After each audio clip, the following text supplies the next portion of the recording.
আমি ওমরের নামে আল্লাহর কাছে নালিশ করব। কি নালিশ করবে? যে ওমরের আমলে আমি না খেয়ে আছি, আমার সন্তান না খেয়ে আছে। কথা বুঝতে পারছেন?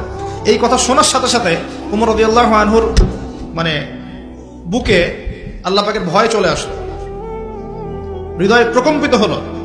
প্রকম্পিত হওয়ার পর তিনি নিজে চলে গেলেন মদিনায়, যেটাকে বলি আমরা বাইতুল মাল, মানে রাষ্ট্রীয় সম্পদ যেখানে থাকতো ওটাকে বাইতুল মাল বলা হতো।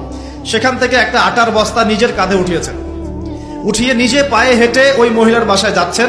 তার পাশে থাকা একজন সাহাবী, তিনি বলছেন, তার নাম আসলাম রাদিয়াল্লাহু আনহু, তিনি বলছেন যে ইয়া আমিরুল মুমিনিন, হে আমিরুল মুমিনিন, আমাকে দিন, আনা আহমিলুক, আমি এটাকে বহন করে নিয়ে যাই, আপনি চলেন সাথে, সমস্যা নেই, আমি বহন করে নিয়ে যাই অ্যাটলিস্ট।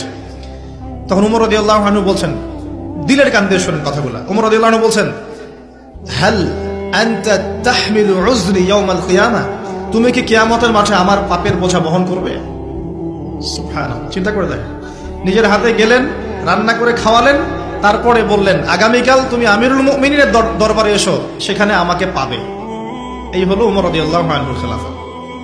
একদিন তিনি তার যে উট, এটাকে পরিষ্কার করছেন। আলী রাদিয়াল্লাহু আনহু দেখে বলছেন, আমিরুল মুমিনিন, আপনি পরবর্তী জেনারেশনের জন্য অনেক কঠিন আদর্শ রেখে যাচ্ছেন, আপনি এত কাজ করছেন, তারপরে নিজের কাজও নিজে করছেন।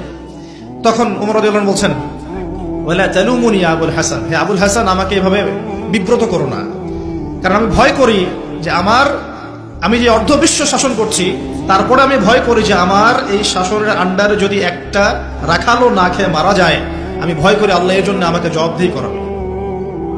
আরেকটা বলে শেষ করে দিই, আমর ইবনে আস রাদিয়াল্লাহু আনহু, তিনি একজন গভর্নর, কোথাকার?